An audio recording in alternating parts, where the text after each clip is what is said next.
Today I'm going to be breaking down how you can use super bowlers here at Townhall 15 to 3-star any base. So here is the army composition that we are going to be using today, and yes, there is a lot of different troops in here, but primarily we're of course going to be bringing those healers and those super bowlers. We have a few other troops in there just to help us progress through the base, but the main portion of our attack is going to be those first two troops. When it comes to spells, again we have lots of different spells. The jump spell to give us access into the base, rage spells to really propel us through, so on and so forth. When it comes to our clan castle troops, we're going to be bringing a siege barracks. That's really to help with the funnel at the start. We'll talk about that in a minute. Valkyries are then going to come out in the back end just to help with a little bit of cleanup. You can also switch from Valkyries to Yetis.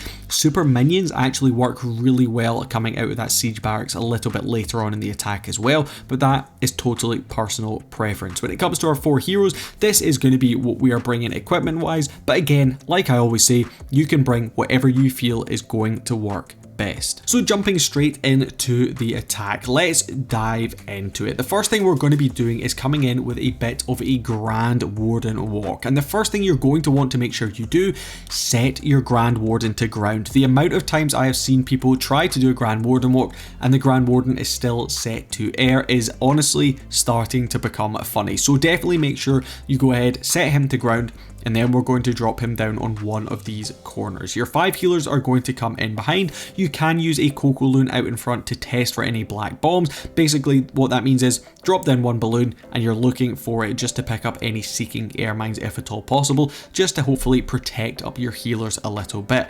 And honestly, what you're looking to do here is create a bit of a funnel whilst also taking out some of those defenses. Once this expo goes down, we can start to think about the next portion of our attack. But before we do that, we need to move over here because we are actually going to be bringing in the rest of our funnel, which does include the siege barracks as well as our archer queen. So when you're deploying down your siege barracks, if you think there's a defense close enough that could potentially lock onto it, drop down your queen first and then the siege barracks after. Their job is going to be to create that funnel down on the opposite side of the base, while your Grand Warden starts to pair up with the main portion of our attack, which of course does include super wall breakers to open up those wall compartments, and ice golem or 2 out in front to tank. We have the electro titan in there, which really does help to deal with any potential skeleton traps as well as dealing with the clan castle troops. And then of course we have the all important super bowlers. They are going to be coming through, getting as much damage through the core of the base as we possibly can. The queen has done a fantastic job funneling over here towards this right hand side with that siege barracks. This means the majority of our troops should continue progressing through into the core of the base. We're going to use our spells to really help protect those super bowlers for as long as we possibly can. What this means is using those rage spells not only on the super bowlers, but also deploying them down on the healers as well, so the healers can get maximum value, bringing those super bowlers back up as you progress through the core. Now when it comes to the rest of your spells, you're going to be using them to really help support on the back end. That means freezing up things like single target infernos, using skeleton spells to tank for enemy heroes, or of course the monolith, which is very deadly if it locks onto any of your heroes or even your super bowlers. But 9 times out of 10 you're going to have enough spell support here on the back end as well as support from any of your heroes to get through some of these back end defenses. Queen is still with her ability in hand, which of course is going to be that invisibility vial. You can switch that up. I like to also sometimes use the giant arrow to help really quickly clear out a section of the base, because of course if you use that giant arrow down one edge, you can clear out a lot of the trash building very quickly. But sometimes you actually want your queen to walk down to those buildings, so the frozen arrow can work well. The magic mirror, another great piece of equipment, but if you don't have those epic pieces of equipment, you can just stick to whatever you think is going to work best. This one ends up being a little bit closer than we would potentially like, but we do still pick up that 3-star regardless. We have 2 more examples which are definitely going to be a little bit stronger than this one.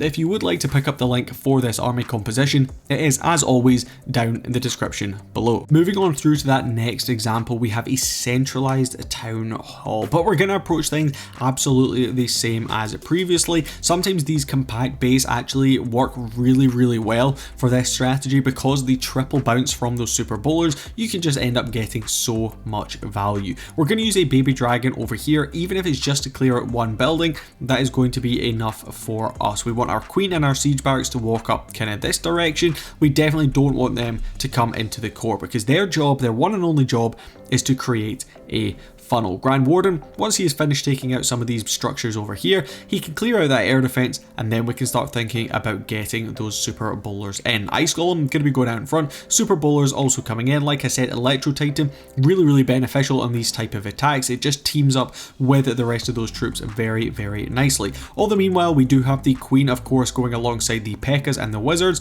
from that siege barracks, pushing up towards that top right hand side of the base, creating that funnel and allowing our super bowlers to start progressing through into the core. So when it comes to those spells, we of course want to use that jump spell to gain us access through into the core, or as close to it as we can possibly get. Using your Eternal Tome ability, of course, is always going to be beneficial, but most of the time you're going to want to use that ability when you're coming under really heavy fire from clan castle troops, from the town hall itself, from enemy heroes, so on and so forth. And as you can see right here, we timed it to absolute perfection. The King's ability getting popped off as we use that Eternal Tome ability. Rage spell also going to be coming in as well, just maximizing the amount of DPS that we have pushing through into the core of the base. Dropping down that last rage spell, unfortunately just a little bit too late.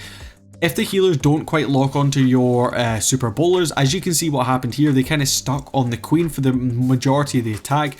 You're going to end up losing them. However, the Royal Champion swinging through on the back end, we have the Haste Vial as well as the Hog Puppet. They are great pieces of equipment for cleaning up the back end of a base, especially when you're coming in with a ground-based army. Those Hog Riders tie in really nicely. Now, if you do have the Electro Boots, they are, as always, definitely probably one of the best pieces of equipment for your Royal Champion. They honestly work so well.